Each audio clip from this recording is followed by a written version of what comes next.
Compass সিরিয়ালে আজকের পর্বে আপনারা দেখতে পাবেন কম্পাস বলছে যে আমার শ্বশুর শাশুড়ির তো অ্যানিভার্সারি আর তারা তো এক্সপেক্ট করবে তাদের ছেলে বৌমা একসঙ্গে নাচ করুক।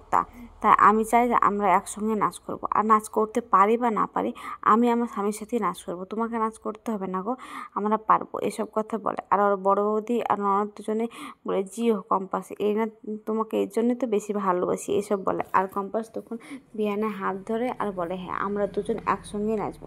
অন্যদিকে মুক্তি বলে কম্পাস তো খুব অধিকার ফেলেছে স্বামীর প্রতি, এসব কথা বলে।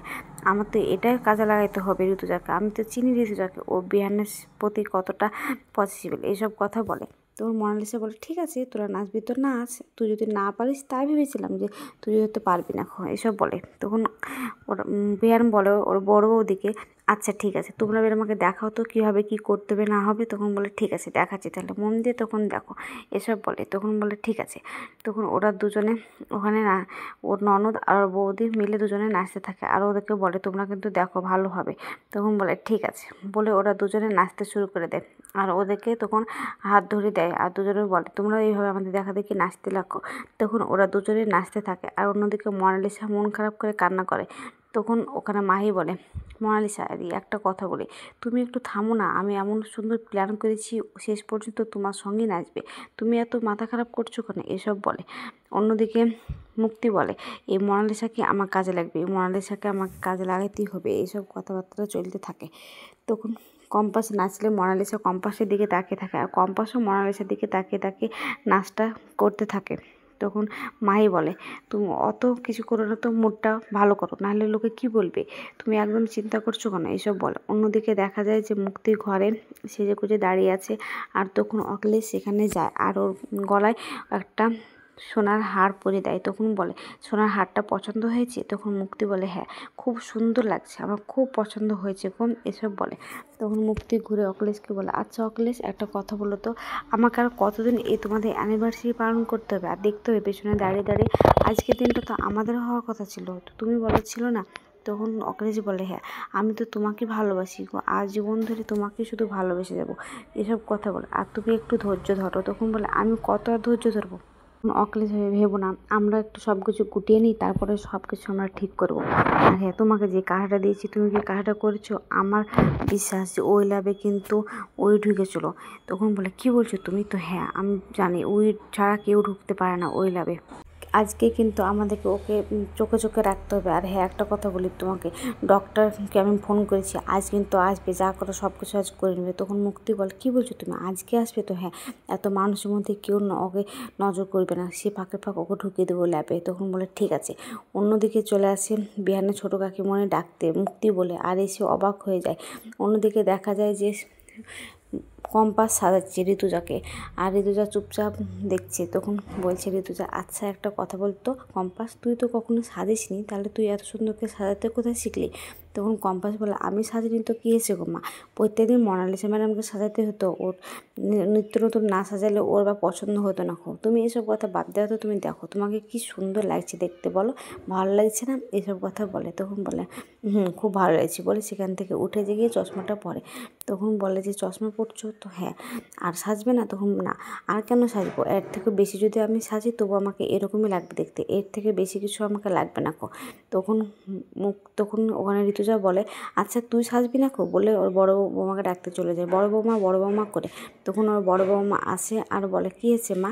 তখন বলে তুমি আমার মতো কেন সেজেছো? তখন বলে কেন আমাকে কি ভালো লাগছে না, পরে বলবো, এসব কথা বলে। অন্যদিকে অখিলেশ বলে তুমি এসেছো একটু ওকে সেজে দাও তো, দেখো তো নেকলেসটা পরতে পারছে না, আমাকে বলছি এসব কাজ কি আমাদের ছেলেদের কাজ বলো তুমি? তখন বলে আচ্ছা ঠিক আছে বলে ওর গলাতে পরে দেয়। তখন বলে বাহ কি দারুণ হারটা গো, তুমি নিশ্চয় কিনেছো, কবে কিনেছো? তখন বলে আমি ভেবেছিলাম অনেক দিন থেকে যে আমার বেস্ট ফ্রেন্ডের জন্মদিনে কি বিবাহবার্ষিকীতে এরকম একটা হার পরবো। তো দেখো এই হারটা কিনতে গিয়ে আমার সমস্ত জমানো টাকা সব কিছু শেষ হয়ে গেল। তো তখন বলে ঠিক আছে চলো তাড়াতাড়ি ওদিকে যেতে হবে, সব লোকজনেরা কিন্তু চলে এসেছে। আর কম্পাস তো জানোই নতুন মানুষ, আর ওরা কখনো দেখেনি, কি বলতে কি বলে দিবে। তখন মুক্তি বলে তুমি একদম চিন্তা করো না, আমি কম্পাসকে কাউকে কিছু বলতেই দেবো না, এসব বলে। তখন বলে ঠিক আছে আমি যাচ্ছি বলে চলে যায়। অন্যদিকে সেখানে মাহি আর অনিত আসে আর বলে সব কিছু প্ল্যান ঠিক আছে তো? তখন বলে হ্যাঁ সব ঠিক আছে। মুক্তি মাসি তুমি আমাদের পাশে না থাকলে হয়তো আমরা করতে পারতাম না। তখন বলে তোরা এই বাড়ির ছেলে মেয়ে, তোদের পাশে থাকবো না তো ওই বাইরে একটা ভিখারির পাশে আমি থাকবো, এসব বলে। অন্যদিকে দেখা যায় যে ওইখানে বড় বৌমা চলে আসে আর বলে তুমি আমার মতো কেন সেজেছো? তখন বলে যে পরে বলবো। তখন ওখানে কম্পাস যায় বলে মা এটা একটা সারপ্রাইজ হয়ে থাক না, পরে বলছি তোমাকে এসব কথা। তখন বলে যাও ওকে সাজিয়ে দাও। তখন ননদা সে বলে এখন পর্যন্ত তুমি সাজোইনি কম্পাস? তখন বলে এই জন্যই তো তোদেরকে ডাকলাম। তখন আমার বড় বৌমা বলে মা চিন্তা করেন না, আমরা দুজনে মিলে খুব তাড়াতাড়ি ওকে সাজিয়ে দেবো। তো এই বলে সেখান থেকে নিয়ে ওরা চলে যায়। অন্যদিকে বিহানের বড় ভাই শেখাচ্ছে কীভাবে অকলেশে পাঠ করবে তাই। তখন না পারলে ওরা হাসাহাসি করে বাচ্চারা। তখন বলে কী হলো তোরা কেন হাসাহাসি করছিস? তখন বলে কেন হাসাহাসি করবে না, তোর সাধারণ দেখে সবাই হাসাহাসি করবে। তখন বলে যে কি কেন, তুই তো পারছিস না, মায়ের কাঁধে কখনো বাবা হাত দেয় কখনো দেখেছিস? এরা এইভাবে হাত দেয় বলে দেখায়। তখন বলে ও আচ্ছা ঠিক আছে। আর তো তারপরে আবার দেখা যখন তখন বলে এবার খুব সুন্দর হয়েছে, শোন আমি তোর সঙ্গে এইসব রোমান্টিক ডান্স ফ্যান্স করতে পারবো না। এইসব কথা বলে সরে যায় আর বলে মনে মনে বাবা কি কখনো মায়ের সঙ্গে রোমান্টিক ডান্স করেছে? ঠিক তখনই ওখানে মোনালিসা আসে আর বলে বিহান কেমন আছো? তখন বাচ্চাদেরকে দেখে মোনালিসা আর বলে বাহ বাচ্চারা তোমরা ভালো আছো তো? তখন বলে ঠিক আছে। ওখানে আমার দাদা ভাই তখন বলে আমরা আসছি রে। তখন বাচ্চাদেরকে যেতে বললে বাচ্চারা বলে আমি যাব না। তখন তোরা যা খুশি তাই কর, আমি চললাম, এসব বলে। তখন ওখান থেকে দাদাভাই চলে গেলে বিহানকে মোনালিসা বলে বিহান দেখো তুমি কিন্তু আরেকবারও ভেবে দেখো, তুমি যদি প্রেস্টিজে না পড়ো তাই আমি তোমার মায়ের মতো করে সেজে এসেছি যাতে তুমি আমার সঙ্গে শেষ মুহূর্তে নাচটা করতে পারো তাই। ঠিক তখনই কম্পাস আর বড় বৌদি সেখানে চলে আসে আর এসে বলে তোমাকে দরকার নেই গো মোনালিসা, থ্যাংক ইউ, কম্পাসই ঠিক নেচে ফেলবে, তুমি চিন্তা করো না একদম। তখন কম্পাস বলে হ্যাঁ গো আমি সব কিছু করতে পারবো। তখন ওর বড় বৌদি বলে শোনো তো তোমাদের কী রিহার্সাল করা আছে তোমরা করে একটু নিচে আসো, আমরা নিচে যাচ্ছি বলে মোনালিসাকে হাত ধরে টানতে টানতে নিচে নিয়ে চলে যায়। তখন ওরা নিচে চলে গেলে তখন বিহান কম্পাসকে বলে আচ্ছা তুমি তো মায়ের মতো সেজেছো কিন্তু মায়ের মতো ডান্সটা কি করতে পারবে? তখন কম্পাস শাড়ির আঁচলটা কোমরে গুঁজে আর গানটা চালায়। তখন গানটা চালিয়ে ও নাচতে শুরু করে আর নাচা হয়ে গেলে তখন বলে কী হলো দেখলেন তো আমি পারলাম, আমি পারবো। এবার ভাববেন না আমার এই মেমোরিটা খুব ভালো, আমি যতক্ষণ ডিলিট না করি ততক্ষণ ডিলিট কেউ করতে পারে না।